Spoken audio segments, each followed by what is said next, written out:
오늘 우리가 연구하고자 하는 말씀의 제목인데요. 큰 외침과 재림 준비의 한 분야라는 제목하에서 우리 이 세상의 모든 징조들을 볼 때 이 세상 이제 거의 종착역에 다다른 것을 우리가 볼 수 있습니다. 우리 하나님의 이 예언의 말씀, 귀한 약속의 말씀은 또 내가 새 하늘과 새 땅을 보니 처음 하늘과 처음 땅이 없어졌고 바다도 다시 있지 않더라 라고 하셨어요. 지금 우리가 살고 있는 이 하늘과 땅은 하나님께서 처음으로 만드신 하늘과 땅인데 그 땅이 없어졌다 그랬어요. 우리가 살고 있는 이 땅이 없어지는데 지구 자체가 없어졌다라는 의미가 아니고 하늘과 땅이 없어지고 새 하늘과 새 땅이 이제 임하는 거예요. 새 하늘과 새 땅이 임하는 날이 곧 가까운 거를 우리는 너무나 기대 가운데 있고요.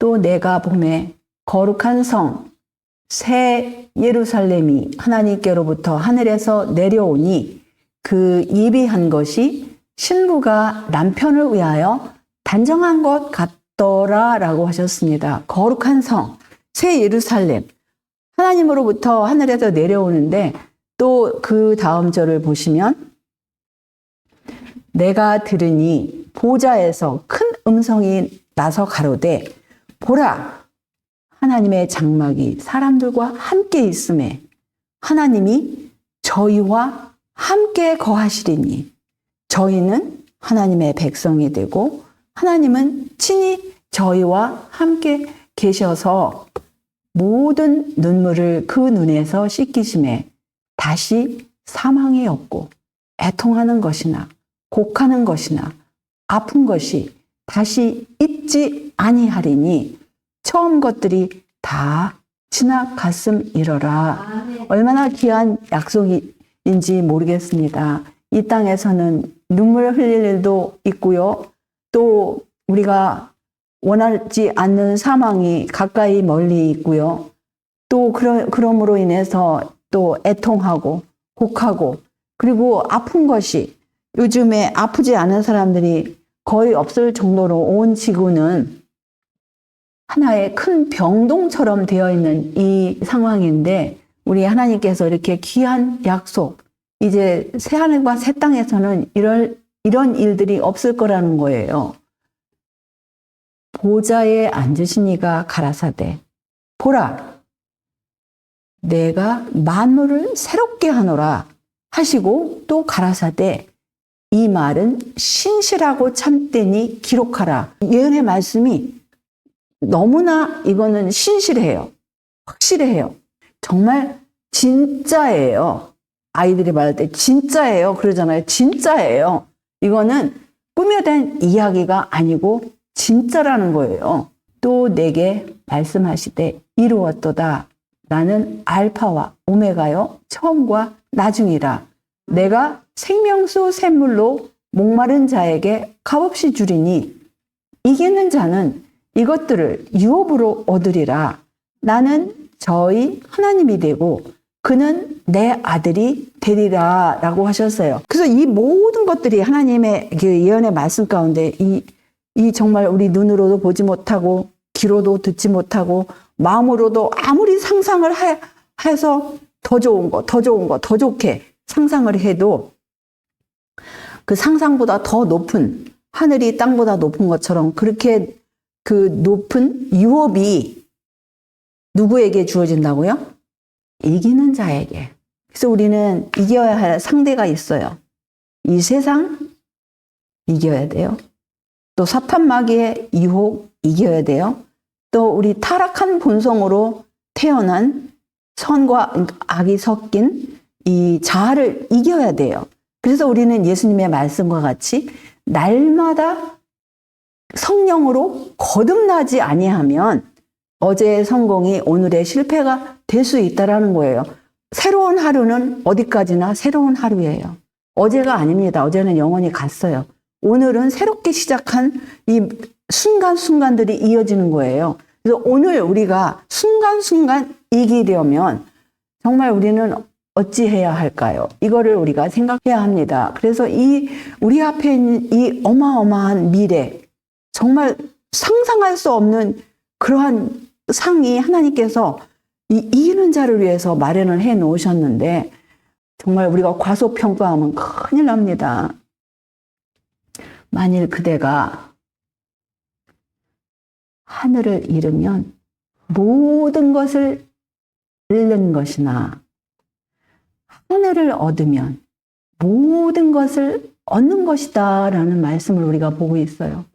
우리가 하늘을 정말 잃는다면 이 세상에 어떠한 높은 지위, 명예, 인기, 또 재산, 또 뭐 사람들의 칭찬, 뭐 이런 것들 아무리 있다 할지라도 하늘을 잃으면 다 잃어버린 거예요. 아무리 사랑하는 뭐 가족의 유대 관계가 금쪽 같다,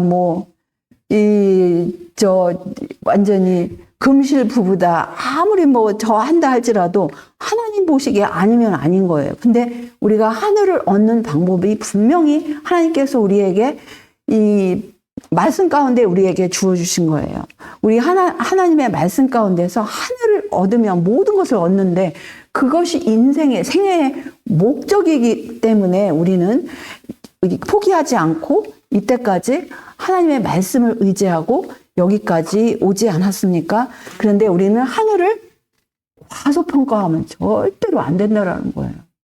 뭐 이 세상에 아무리 사람들에게 뭐 잘해주고 비유를 맞춘다 할지라도 하늘을 잃어버리면 그냥 그 인생은 낙오자가 되는 거예요. 하나님은 모든 사람이 다 승리자가 될 수 있도록 우리에게 길을 넉넉히 열어 놓으셨어요. 그런데 우리가 그 길을 가야만 승리자가 되지, 거기서 우리 생각대로 이 길도 되는 것 같고 저 길도 되는 것 같다, 그러면은 안 된다라는 거죠. 우리에게 주신 이 은혜의 기간 정말 며칠이나 남았는지, 아니면 뭐 몇 년, 몇 개월이라 할지라도, 아니면 어떤 젊은이들은 생각하기를 나는 아직 20대 아닌가? 30대 아닌가? 내 앞이 창창하다. 그렇지 않아요. 20대, 30대라도 10년, 20년, 30년 가는 거는 순간이고, 또 우리 주님의 재림의 날이 그렇게 오래 연장될 것 같지 않은 그런 징조들이 이 세상에서 너무나 많은 거를 우리는 알아야 합니다. 많은 사람들이 여기 그림을 볼 때 계란이 먼저냐? 아니면 닭이 먼저냐? 라는 질문들을 해요. 그리고 이 아기를 볼 때 과연 아기는 그냥 부모에게서 나온 것이 아닌가? 그래서 이런 기원들을 놓고 이제 많은 생각들이 있는데, 물론 하나님을 믿는 사람들은 인간의 기원에 대해서 정확한 답을 우리는 얻을 수 있습니다. 인간의 기원을 하나님께서 뭐라고 하시냐면은, 하나님이 가라사대 우리의 형상을 따라 우리의 모양대로 우리가 사람을 만들고 그로 바다의 고기와 공중의 새와 육축과 온 땅과 땅에 기는 모든 것을 다스리게 하자라고 하셨어요. 그래서 하나님께서 그분의 형상대로 사람을, 몸이 있고 또 영이 있고 우리가 생각하고 움직이고 말하고 하나님과 교통할 수 있는 그런 거룩한 존재로, 죄가 들어오기 전에 하나님과 대화하고 하나님과 얼굴을 보면서 모든 것을 하나님과 이렇게 아주 가까운 관계로 하나님께서 만드신 정말 귀한 존재예요. 자기 자신을 너무 높일 필요도 없고 비하할 필요도 없습니다. 우리는 하나님 안에서 우리의 가치를 알아야 하는데, 그 가치를 정말 우리 스스로가 망가뜨릴 수 있고, 우리 스스로가 그 가치를 정말 유지할 수 있고 또 새롭게 받을 수 있는 거예요. 우리는 하나님과의 그 관계를 가지려면 하나님의 말씀, 기록되었으되 말씀으로만 우리는 하나님과 그 빗나가지 않은 관계를 얻을 수가 있는 거예요. 그런데 인간의 존엄성을 파괴하는 이 이론, 너무나 말도 안 되는 이론이에요. 그동안에는 이런 이론이 없었어요. 지구 역사에 이 수천 년 동안 이런 이론이라는 건 있을 수가 없어요. 왜냐하면 아담으로부터 이 이것이 사실 이 이론이 생긴 건 시작점은 1859년이에요. 1859년까지는 사람들이 하나님을 안 믿는 사람들조차도 이렇게 전승으로 전해온 이야기를 듣기만 하여도 이 사람의 기원이 하나님께서 창조하셨다라는 것을 분명히 아는데, 이 얼토당토 아니한 이런 기원을 만들어낸 이 사람이 바로 찰스 다윈이라는 사람이 이거를 만들어냈는데, 너무 정말 웃을 수도 없고 기가 막히는 현실은, 그동안에 정말 이 지구 역사상 사람들이 믿지 않았던 이런 이론을 사람들이 열성으로 받아들인다는 거. 그런데 우리 하나님을 믿는 사람들은 적어도 그런 것을 믿지 않음을 우리가 생각할 수 있습니다. 다윗은 감탄을 했어요. 자기 몸을 볼 때마다, 자기 몸이 움직일 때마다, 자기가 말을 할 때마다 너무 신묘막측하다라는 거예요. 내가 주께 감사하옴은 나를 지으심이 신묘막측하십니다. 주의 행사가 기이함을 내 영혼이 잘 아나이다. 자기 몸이 이렇게 아침에 일어날 때 자기 머리가 있고, 자기 손발이 있고, 또 자기가 기도할 수 있고, 말씀을 받을 수가 있고, 연구할 수가 있고, 또 서로 대화할 수 있고, 이 모든 것이 몸과 마음이 이렇게, 몸과 영이 같이 한 영혼이 되어서 이렇게 움직이는 거, 이렇게 하루를 살 수 있다라는 거 생각하면 할수록 우리도 이 다윗처럼 감탄할 수밖에 없어요. 그런데 거기서 감탄해서 그칠 것이 아니라 우리는 예언의 말씀을 또한 살펴봐야 합니다. 마지막 큰 투쟁이 우리 앞에 놓여 있다 했어요. 그러나 하나님을 사랑하며 그분의 율법을 순종하는 모든 자들에게는 무엇이 온다고요? 도움이 이르러 올 것이라 했어요. 그리고 온 세상은 하나님의 영광으로 비춰질 것이라 했어요. 그리고 다른 천사가 하늘로부터 내려올 것이라고 하였습니다. 하나님의 영광, 그 영광의 빛으로 온 세상에 비춰지는 이 시기를 우리는 늦은 비의 시기 아니면 큰 해침의 시기라고 하죠. 이 천사는 무너졌도다 큰 성 바벨론이요, 귀신의 처소와 각종 더러운 영에 모이는 곳과 각종 더럽고 가증한 새의 모이는 곳이 되었도다 라고 큰 음성으로 강하게 외칠 준비를 하고 있는 자들로부터 나오는 큰 외침을 표상한다 했어요. 그래서 이 천사를 놓고 소위 다른 천사라 하죠. 다른 천사라고 하는데, 하늘로부터 내려올 것이라 하는데, 소위 개혁하겠다라는 그런 교회들이라는가 아니면 개인들이 이 다른 천사에 대해서 이것은 좀 넷째 천사이다 아니면 다섯째 천사이다 하면서 좀 자기네만의 무슨 이론이 있고 해석이 있는데, 그거는 말씀을 모르는 무지한 해석이라는 걸 우리는 이 말씀을 보고 알 수 있습니다. 이 다른 천사는 이 큰 해침을 표상하는 거예요. 이거 인간들이 외치는 것인데, 왜 여기는 무너졌다, 이 큰 성 바벨론과 또 그 큰 성 바벨론의 딸들이 무너졌다고. 아니, 기독교가 일치가 되고 서로가 일치가 되고 나의 사랑하는 친구가 거기 있는데 우리가 거기를 비난하면 안 되지 않느냐, 이제 이런 생각도 할 수 있어요. 그런데 우리는 오로지 기록되었을 때 말씀으로 이 모든 말씀들을 봐야 해요. 하나님 보시기에는 교회가 아니에요. 바벨론이에요. 왜냐하면 진리와 오류가 섞였기 때문에. 그래서 거기가 결국은 어떻게 되냐? 귀신의 처소도 되고 각종 더러운 영에 모이는 곳이 되고 각종 더럽고 가증한 새 모이는 곳이 되었다고 하였어요. 더 이상 하나님께서 보시는 하나님의 교회가 아니고 이런 귀신의 처소예요. 참 우리는 이런 말씀을 볼 때 우리가 이런 말씀에다가 더하거나 빼지 말고 우리는 냉철하게 그대로 받아들여야 한다는 것입니다. 여기 말씀해 보시면 하나님의 백성들은 셋째 천사의 큰 외침을 위하여 준비를 갖추지 못했다라서요. 그 준비를 갖추지 못한 것이 무엇인가? 여기서 이 단락은 우리가 스스로 해야 할 일이 있다는 거예요. 각 개인들이. 그것은 하나님께서 해주실 수 없는 사업이라는 거예요. 각자 개인이 해야 된다는 거예요.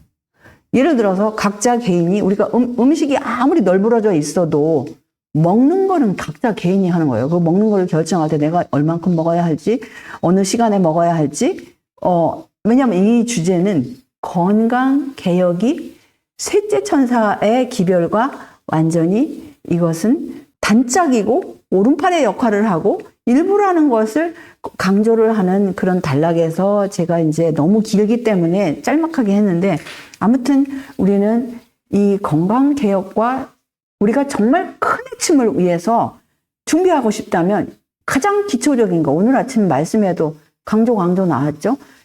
여기부터 하지 않으면 인내가 생길 수 없고 하나님의 계명을 지킬 수 없다라는 거예요.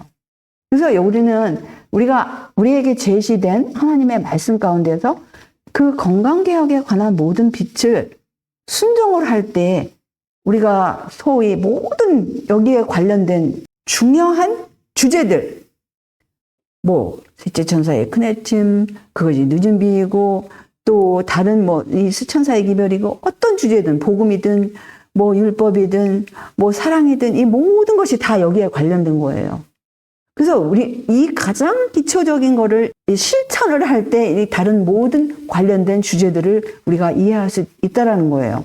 많은 사람들은 자기가 새로운 차를 샀을 때 엄청나 아껴요. 처음부터 새로운 차를 샀을 때 이 차를 막 함부로 다루고, 하다못해 사람들이 무슨 긁히기라도 할까봐 아주 조심조심하고, 세차할 때도 조심하고, 굴러갈 때도 조심하고, 물론 아주 비싼 차는 더 말할 수 없이 더 잘 몰라요. 근데 그냥 제가 그림 하나 어디서 이제 주워 왔는데, 이게 어떤 브랜드의 차든지 새로운 차를 사면 그걸 처음부터 함부로 대하는 사람은 좀 상식에서 벗어난 사람이고, 그런 사람이 거의 없을 것입니다. 어떻게 하면 이 차가 좀 오래오래 깨끗하게 상태로 보존을 할까, 이런 상태로 이 차들을 잘 관리해요. 어떤 면으로 어떤 사람은 자기 몸보다 더 아주 이거를 철저하게, 시간이 됐으니까 오일 체인지 해야 돼. 또 이거는 브레이크 오일 넣어야 돼. 뭐 해야 돼 하면서 그냥 다 하면서, 정말 이 기계는, 이 자동차는 살아 숨지지 않아요. 근데 살아 숨쉬는 자기의 몸은 아무 때나 그냥 닥치는 대로 그렇게 되면 안 된다라는 거죠. 왜냐하면 아무리 차가 새 거라 할지라도 또 규칙이 있어요. 법칙이 있어요. 우리가 그 새 차를 끌고 나가가지고, 이건 새 차니까 내 마음대로 한번 가볼까? 그러면서 스탑 사인이 있는데도 불구하고 정지하지 않고 막 가봐요. 아무리 새 차라도 그냥 거기서 꽝 해버려요. 그래서 아무리 이 새 차라 할지라도, 아무리 집에서 깨끗하게 세차하고 보관을 잘한다 할지라도 밖에 나가서 우리가 이거를, 이 규칙, 이 법을 지키지 아니하면 무서운 사고로 이어질 수 있다라는 거예요. 마찬가지로 하나님께서 우리 이 신체, 신묘막직한 이 신체의, 육체의 모든 기능들을 지배하는 법칙들을 우리의 신체, 신경, 근육, 또 모든 조직들, 섬유줄 이런 거에 기록을 하셨다 그랬어요. 차가 그냥 돌아가는 게 아니에요. 차의 그 매뉴얼을 보시면은 차가 어떻게 작동된다, 어떻게 고장났을 때 여기를 뭘 어떻게 해라, 이게 다 있는 것처럼 우리의 신체도 이 자동차보다 수만 배 섬세한 우리 신체 안에 하나님께서 주신 법칙들을 우리가 혹시 부주의하다거나 아니면 고의로 이걸 범할 때에는 하나님을 거스릴 뿐만 아니라 거기에 대한 결과가 따른다 이거예요.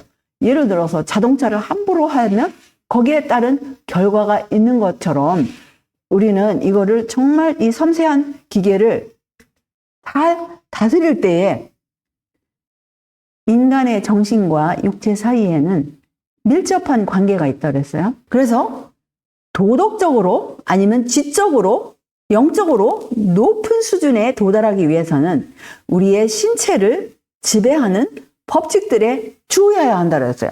당연하죠. 자동차도 그렇게 깨끗하게 유지하고 정말 그 목적을 달성하기 위해서는 얼마나 주의를 하고 그 자동차를 하는 것처럼 이 섬세한 살아있는 기계에 하물며 이 자동차는 도덕적인 능력이 없어요. 근데 우리에게는 도덕적 지적 능력을 주셨잖아요. 뭐 육체적인 기능은 아무리 잘한다 할지라도 도덕적 지적 능력이 없으면 아무런 의미가 없어요. 그래서 강하고 잘 조화된 품성을 얻기 위하여 지적, 육체적 능력을 행사하고 발전시켜야 한다는 거예요. 그래서 하나님께서 우리에게 맡기신 이 경이로운 신체 조직, 신묘막직한 이 신체 조직을 다루고 이를 건강하게 보존할 수 있게 하는 법칙을 연구하는 것보다 여기는 청년들에게 뿐만 아니라 우리 하나님 보시기에는 우리 모두가 예수님이 아이들아 하셨잖아요. 하나님 보시기에는 우리 모두가 다 아이들이고 청년들이에요. 더 중요한 학과가 무엇이겠는가라고 하셨습니다. 그래서 우리는 이거를 정말 우리가 이기기를 원하잖아요. 그러면 이 세상에서 한 번도 실패 없이 이기신 분의 그 승리를 하시기 위해서 무엇을 체험하셨나, 그러면서 어떻게 이기셨나라는 것을 우리가 봐야 한다라는 것입니다. 우리 예수님께서 십자가에 돌아가실 때 뭐라고 하셨어요? 내가 목마르다라고 하셨어요. 내가 목마르다. 정말 우리 예수님, 우리 각 영혼에 대한 그 목마름 때문에 정말 또 신체적으로도 목말랐지만은 우리 한 사람 한 사람, 이 죄인들 한 사람 한 사람을 구원하고자 하는 그 목마름, 얼마나 그 목이 말랐겠어요? 근데 그 예수님께서 이 땅에 태어나신 순간부터 사탄 마귀의 공격을 받았는데 계속 어린 시절부터 청년 또 십자가 까지도 계속 시험 그 예수님은 매일매일이 그냥 사탄 마귀가 무너뜨리려고 시험하는데 여기 광야에서 겪으신 예수님의 시험이에요. 근데 그 시험 가운데서 아주 이 큰 시험이라고 그랬어요. 큰 시험. 날마다의 시험은 말할 것도 없고 이 큰 시험에서 이 교훈이 있는데 거기서 뭐예요? 식욕과 정욕을 지배하는 일이에요. 그거보다 더 중요한 것이 없다라는 거예요. 우리가 그래서 이 식욕과 정욕을 지배할 때에 다른 것도 우리가 지배할 수 있다는 거예요. 각 시대를 통하여 육체적 본성에 호소하는 시험이 인류를 부패시키고 타락시키는데 가장 효과적이었다고 했어요. 사단은 부절제를 통하여 하나님께서 사람에게 매우 귀중한 선물로 주신 정신적, 도덕적 능력을 파괴하라고 활동한다 했어요. 이렇게 하여 사람은 영원한 가치가 있는 사물을 인식하지 못하게 된다는 거예요. 그러니까 우리 구원에 관련된 그런 사물들, 주제들, 이거를 그냥 제대로 파악하지 못한다는 거예요. 관능적인 방종을 통하여, 또 관능적인 거라는 것이 꼭 뭐 먹는 것뿐만 아니라 이게 모든 거, 보는 거, 잠자는 거, 우리 특별히 눈으로 보는 것이 가장 문제예요. 관능적인 방종은. 그래서 아침에도 강조한 것이 바로 이 우리 손에, 사람들의 손에 있는 이 기기를, 스마트폰을 언급하였는데 그게 다 관능적인 방종에 주로 다 직결된 거예요.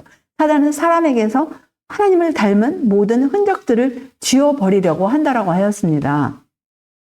그리스도의 초림 당시에 있었던 제어하지 않은 방종, 그 결과로 생기는 질병과 퇴폐는 그리스도의 재림 전에 극심한 죄악과 함께 다시 존재할 거라는 거예요. 그래서 우리가 크네침뿐만 아니라 이 재림을 위해서 정말 이거를 우리가 이겨야 할 부분, 가장 중요한 기초가 없는데 어떻게 우리가 63 빌딩을 지을 수가 있어요? 기초 없는 집은 언젠가는 무너집니다. 홍수가 내리든 바람이 불든 어떤 큰 위기가 닥쳤을 때 기초가 없이 지어진 집은 무너질 수밖에 없어요. 근데 우리는 이런 기초를 싹 간과하고, 그거는 너무나 뭐 당연한 거 아닌가? 근데 당연한 거를 정말 우리가 그 기초를 다져가느냐 이거죠. 너무나 당연한 기초, 정말 우리의 생애 가운데 그것을 이거는 어떤 한 날에 국한된 게 아니에요. 날마다 여기에 우리가 정말 깨어있어 기도하지 않으면 우리는 사탄과 우리 자아와 세상을 이길 수가 없어요. 그래서 우리가 재림 전에 노아의 때와 같다 그러고 소돔과 고모라 때와 같다고 그렇게 예수님께서 말씀을 하셨잖아요. 그래서 그런 모든 죄악이 다시 존재할 거라는 거예요. 이 모든 것이 이 먹고 마시고 보고 듣고 이것과 관련된 이 모든 것이 지나친 거 이것과 관련된 거라는 것입니다. 정말 우리가 우리의 매 순간순간이 하나님과 연결이 되었나? 그거를 확인하는 것이 가장 중요해요. 인간과 인간 사이에 교통하는 것도 중요할 때가 있어요. 근데 우리는 에녹처럼 정말 우리가 개인적으로 하나님과 어떠한 교통을 하고 있는가? 여기에서 판가름이 날 거예요. 환난 때에 정말 하나님과의 교통이 너무나 가깝게 또 어떠한 위급 상황에 닥쳤을 때 즉시 하나님께 향하는 그런 생각, 그러니까 그 위급 상황에 시선이 돌아가지 아니하고 우리의 위급 상황을 타개하신 능력의 근원 되신 하나님과 예수님과 천사들에게 향하는가, 우리 자신이 늘 우리 자신을 살펴야 한다 이것입니다. 그렇지 않으면 우리 앞에 있는 환난, 큰 환난은 커녕 이 작은 환난도 통과할 수 없어요. 우리는 지금 그 두려운 시기에 바로 변두리에 살고 있으므로 구주의 금식의 교훈이 우리의 가슴에 깊이 새겨져야 한다고 하였어요.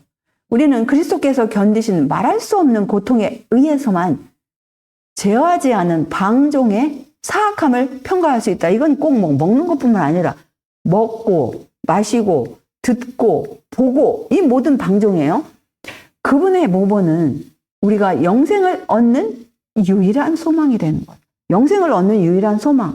정말 우리가 하늘을 얻으면 모든 것을 얻고 하늘을 잃으면 모든 걸 잃는 거예요. 그래서 식욕과 정욕을 하나님의 뜻에 복종시키는 데 있다는 것을 말해준다고 해서 식욕은 물론 먹는 거 마시는 거고 정욕은 눈으로 보고 뭐 이런 모든 거 다 포함되는 거예요.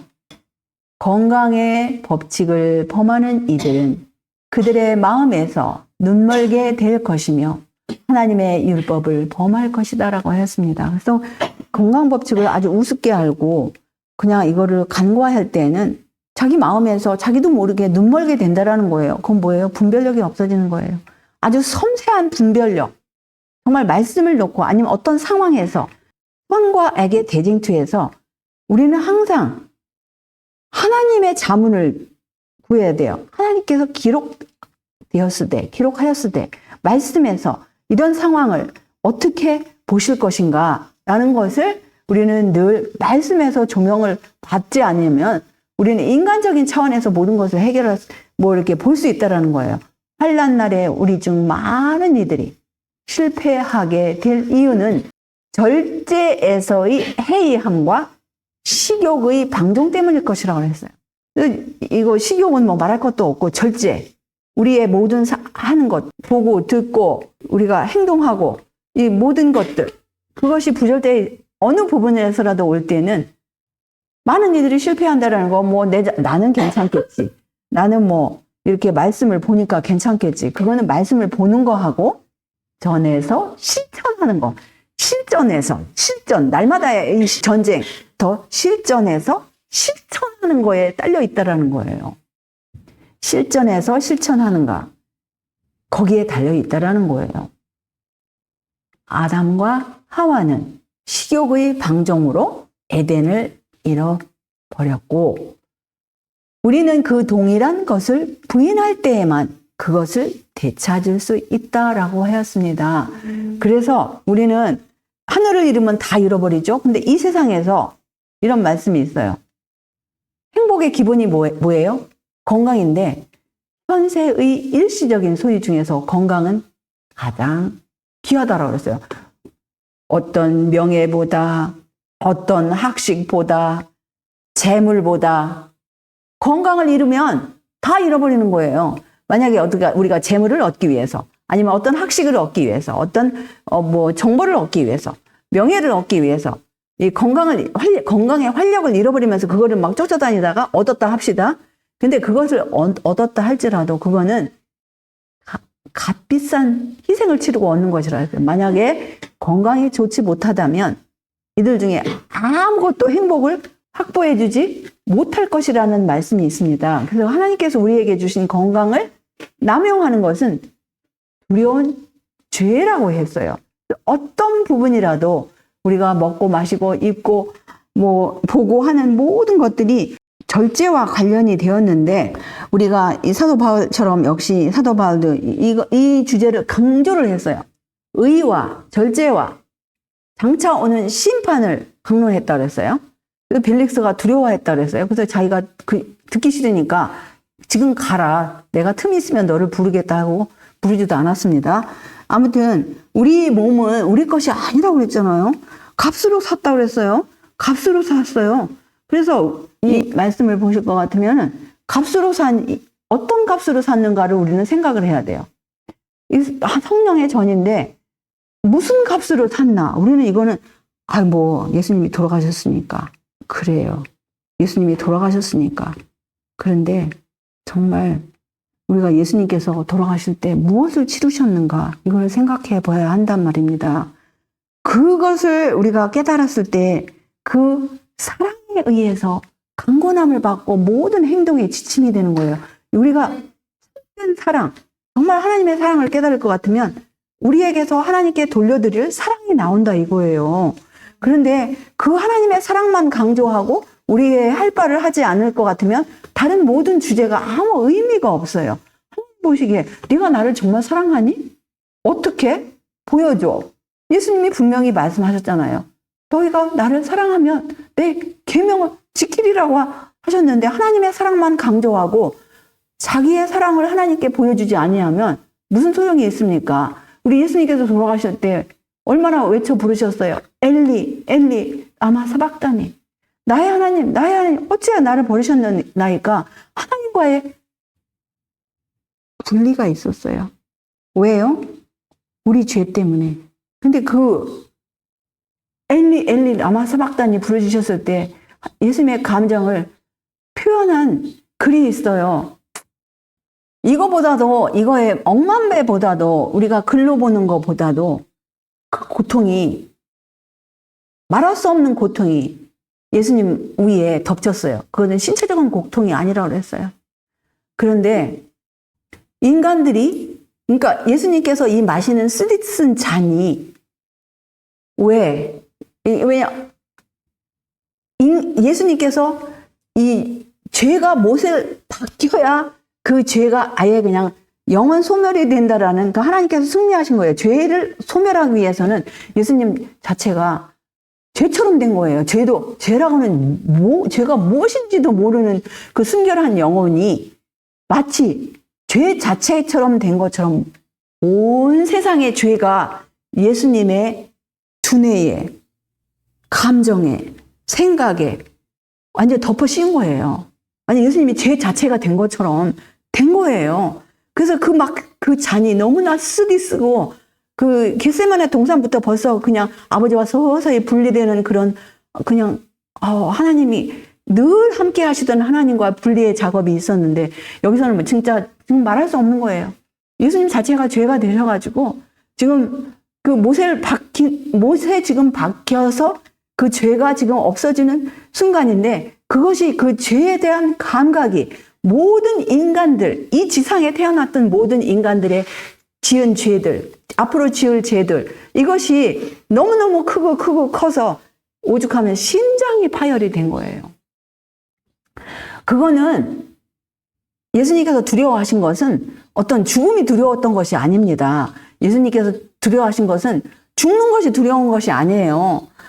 그리고 육체적인 고통도 아니었어요. 그거는 왜냐하면 예수님은 이 지상에 태어날 때부터 그때까지 고통당하는 분들 중에서는 그냥 그분이 주인이었어요. 고통과 고민을 늘 겪으시는 분이었어요. 태어나는 순간부터 누울 자리도 없는, 잠자리도 없는 그 순간부터 십자가까지는 늘 어디를 가나 사람들의 멸시, 천대, 비아냥거리는 소리 다 들으면서 그 예수님이 늘 육체적인 고통이라기보다는 이 정신적인 고통은 말할 수 없는 고통이었어요. 이 늘 죄인들과 접촉을 하시면서 그냥 고통이었어요. 그냥 하루하루가 고통. 제1인자였습니다. 그분은 고민을 아시는 분이었어요. 그런데 그 십자가에서 못에 박히는 그 순간순간이 그 말할 수 없는 공포, 고민, 그거는 그 육체적인 고통이 아니고 무슨 고통이었냐. 정말 우리가 잊지 말아야 돼요. 그것은 죄가 얼마나 흉악한지 그걸 느끼는 거예요.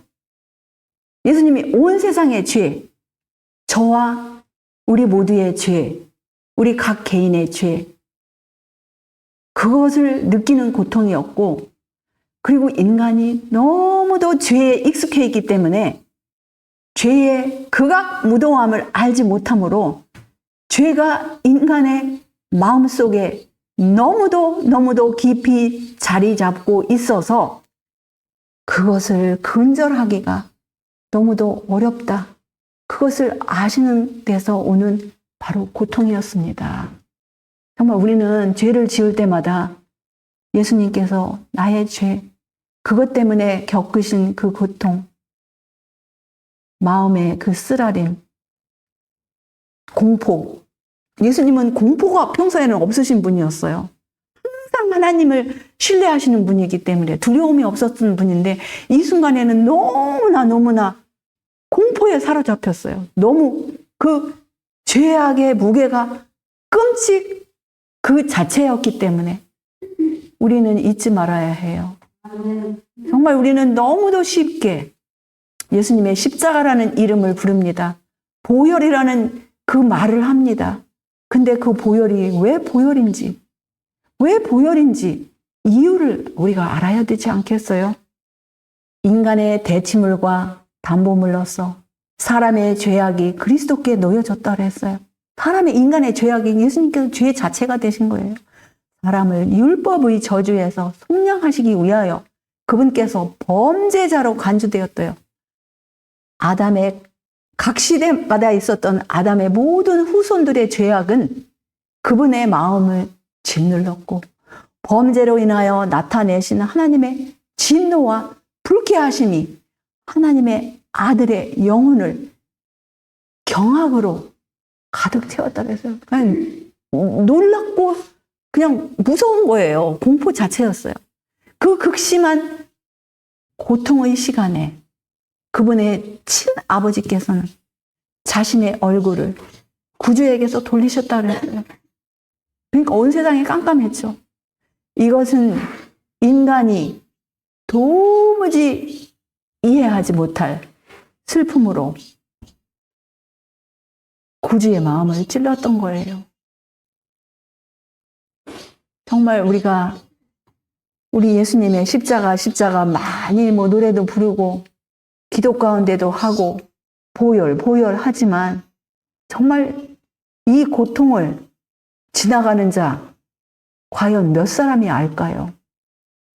영원이라는 세월을 두고도 우리가 연구해야 할 그 무한하신 그 희생, 정말 우리가 지금 배워가야 할 시간이 아니겠습니까?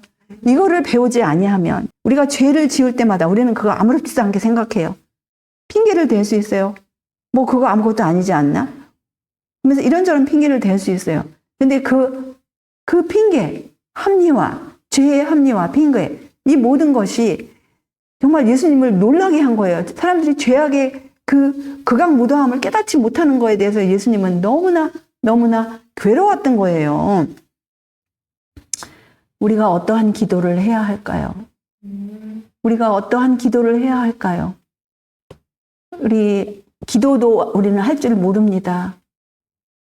예수님께서 그분의 영감으로 기록해 놓은 선지자의 글을 통해서 우리는 그 기도를 배울 수 있습니다.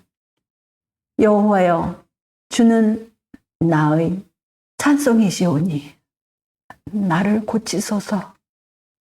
그리하면 내가 낫겠나이다. 나를 구원하소서.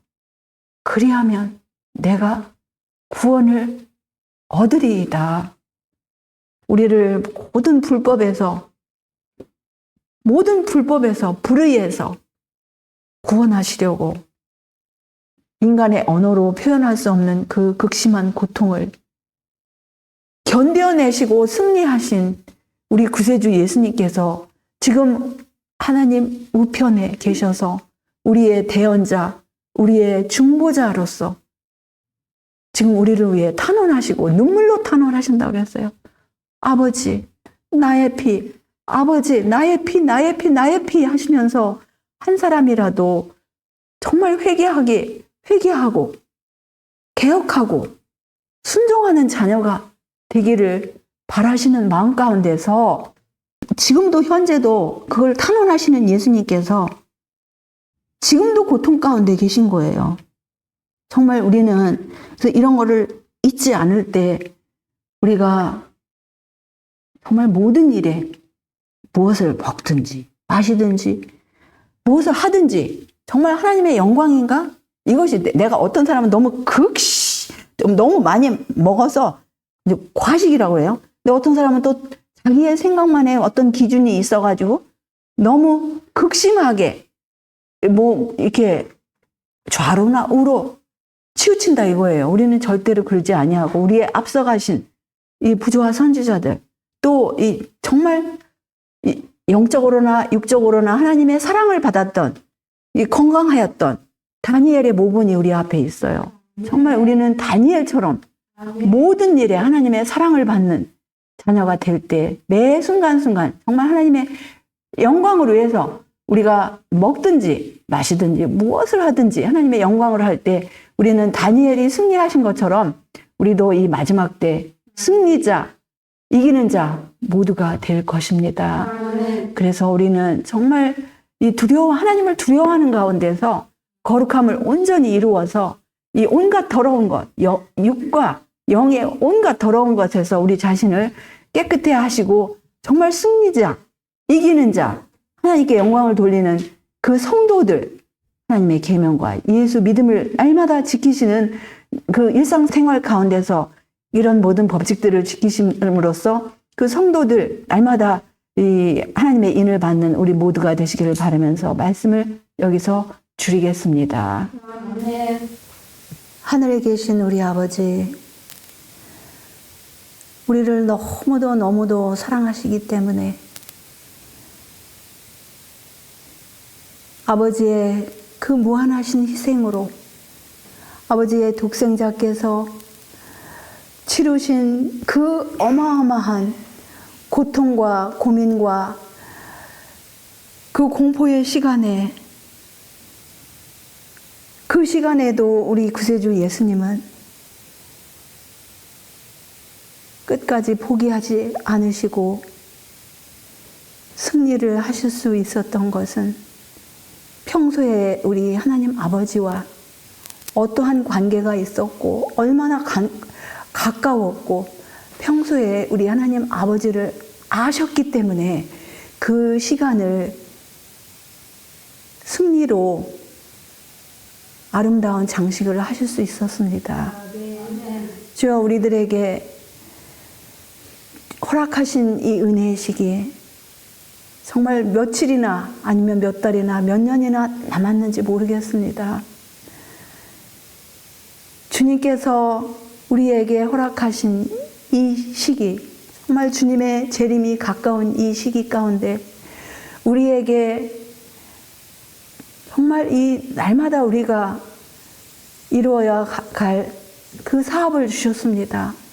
정말 우리의 사업들이, 우리의 일들이 많고 많지만 이 가장 근본적이고 가장 중요한 이 일은 어느 누구도 부모도 대신할 수 없고 친구도 대신할 수 없고 천사들도 대신할 수 없고 하나님도 대신할 수 없는 개인적인 이 일을 우리들에게 맡기셨습니다. 주여 우리들 정말 우리가 무엇을 하든지 우리가 먹든지 마시든지 무엇을 하든지 정말 우리가 하나님의 영광만을 위해서 살기 위해서는 우리가 얼마나 많이 기도하고 우리가 얼마나 많이 우리의 의지를 우리 하나님 손에, 예수님 편에 굴복해야 할지를 절실히 느낍니다. 주여, 우리의 마음, 우리의 의지 늘 주님께 바치기를 원하는 이 마음을 받아주시옵시고, 늘 우리 마음 계셔서 우리가 기도하게 하여 주시옵시고, 우리 선지자를 통하여 주신 이 기도, 하나님 우리를 고치소서, 그리하면 우리가 낫겠나이다. 우리를 구원하소서, 그리하면 우리가 구원을 얻겠나이다. 이 기도가 늘 우리의 기도가 되게 하여 주시옵시고, 우리를 모든 죄악에서 우리를 고쳐주시옵시고 구원하여 주시옵기를, 그래서 곧 오시는 우리 주님의 그 재림을 위해서 잘 준비되는 매 순간순간이 되게 하여 주시옵기를 예수님의 이름으로 간절히 기도 올리옵나이다. 아멘.